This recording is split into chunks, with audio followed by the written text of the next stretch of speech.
Assalamualaikum warahmatullahi wabarakatuh.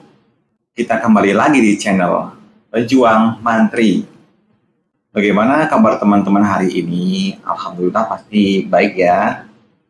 Dan semoga kita semua diberikan kesehatan, baik jasmani maupun rohani kita. Dan saya ucapkan terima kasih banyak bagi teman-teman yang sudah menonton video ini. Jangan lupa teman-teman untuk like video ini jika teman-teman suka. Dan klik tombol subscribe ya, agar teman-teman semua bisa mendapatkan notifikasi ketika saya upload video ke depannya. Jadi di video ini kita seperti biasa, kita akan latihan soal P3K Perawat. Jadi harapannya dengan teman-teman menonton video ini, teman-teman bisa paham dan semoga kita semua bisa lolos P3K Perawat di tahun ini. Amin. Oke, kita langsung aja ke soal yang pertama. Perawat pada unit ruang nifas merawat klien yang baru saja melahirkan dengan riwayat plasenta previa. Manakah resiko yang muncul terkait plasenta previa yang perlu diperhatikan perawat ketika meninjau rencana keperawatan dan mempersiapkan melakukan pengawasan pada pasien? A. Infeksi. B. Perdarahan. C. Pembengkakan. D. Hipertermi. Atau E. Kekurangan cairan. Jawabannya B. Perdarahan ya teman-teman ya.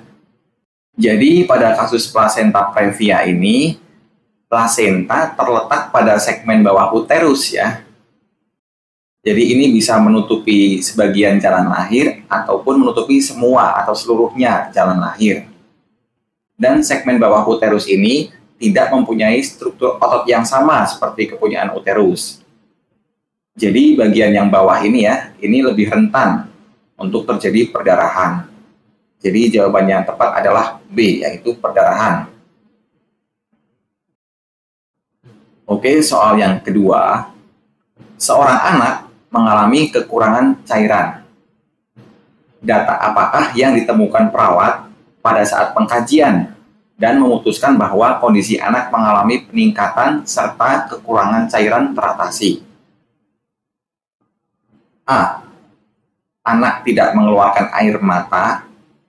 B. Berat jenis urin 1,030. C. Pengeluaran urin atau diuresis ya, ini kurang dari 1 ml per kilogram berat badan per jam.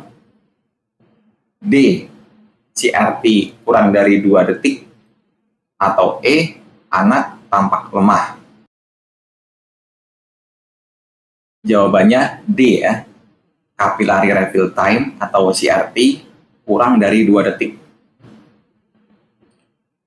Jadi indikator bahwa kekurangan volume cairan teratasi adalah CRP yang kurang dari 2 detik, terus berat jenis urin antara 1,002 sampai dengan 1,025,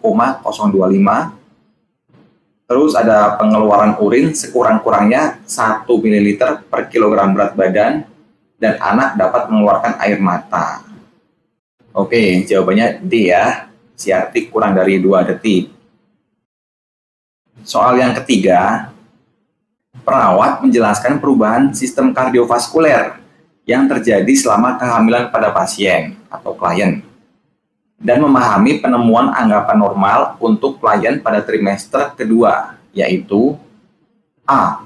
Peningkatan nadi. B. Peningkatan tekanan darah. C. Sering buang air. D. Penurunan produksi sel darah merah.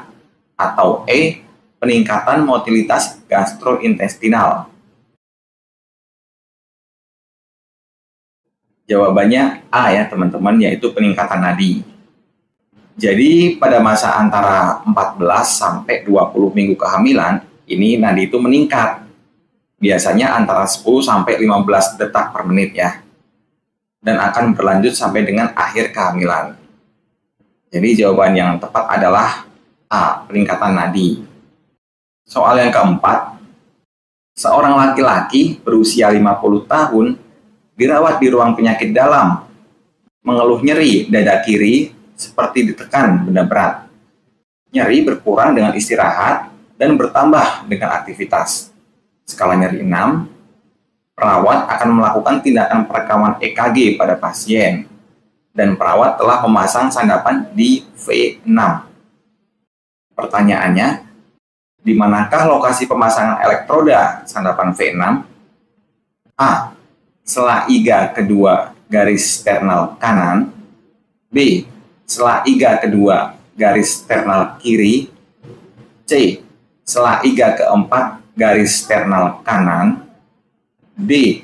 Sejajar V4 garis anterior aksila kiri. Atau E. Sejajar V5 garis mid aksila kiri.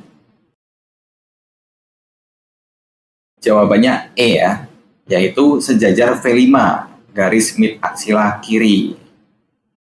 Jadi di bawah ini ada lokasi sandapan elektroda standar yang dipasang di prekordial. Untuk V1 ini sela iga keempat garis sternal kanan. Untuk V2 sela iga keempat garis sternal kiri. Terus V3 ini antara V2 dan V4. V4 sela iga kelima garis mid clavicular kiri. V5 sejajar V4 garis anterior aksila kiri, dan V6 sejajar V5 garis mid aksila kiri. Oke, soal kelima, perawat A sedang mengobservasi seorang anak berusia 2 tahun dan mencurigai adanya strabismus. Pertanyaannya, hasil observasi mana yang mengindikasikan kondisi tersebut? A. Anak mengalami gangguan pendengaran. B. Anak selalu memiringkan kepala untuk melihat. C. Anak tidak memberikan respon saat diajak berbicara. D. Anak selalu menggerakkan kepala untuk mendengar. Atau E. Anak tidak dapat memfokuskan pandangan pada perawat.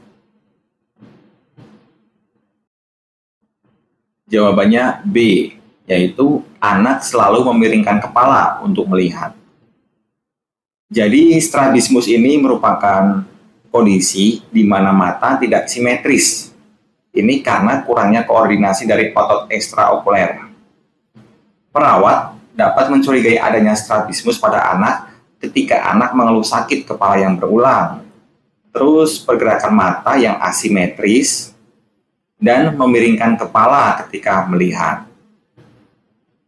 Untuk manifestasi yang lain, ini termasuk mata yang asimetris, menutup satu mata untuk melihat, diplopia, fotofobia, kehilangan pandang binokuler, atau kelainan persepsi pandangan. Jadi jawaban yang tepat adalah B, yaitu anak selalu memiringkan kepala untuk melihat. Baik, soal yang terakhir, soal yang ke-6. Seorang perempuan berusia 46 tahun dirawat di ruang bedah saraf dengan postkraniotomi. Dari hasil pengkajian, pasien tampak hemiparese dekstra, lemah, dan tidak mampu menggerakkan tubuhnya. Refleks fisiologi melambat. Saat dilakukan pemeriksaan otot ekstremitas kanan, pasien mampu melawan gravitasi, tetapi tidak dapat menahan tahanan. Dan pertanyaannya, berapakah nilai kekuatan otot pada pasien tersebut? A. 1, B. 2, C. 3, D. 4, atau E. 5. Oke, jawabannya C ya teman-teman, yaitu 3. Di sini ada scoring ya, ini untuk menilai kekuatan otot. Dikatakan 0 jika tidak ada tonus.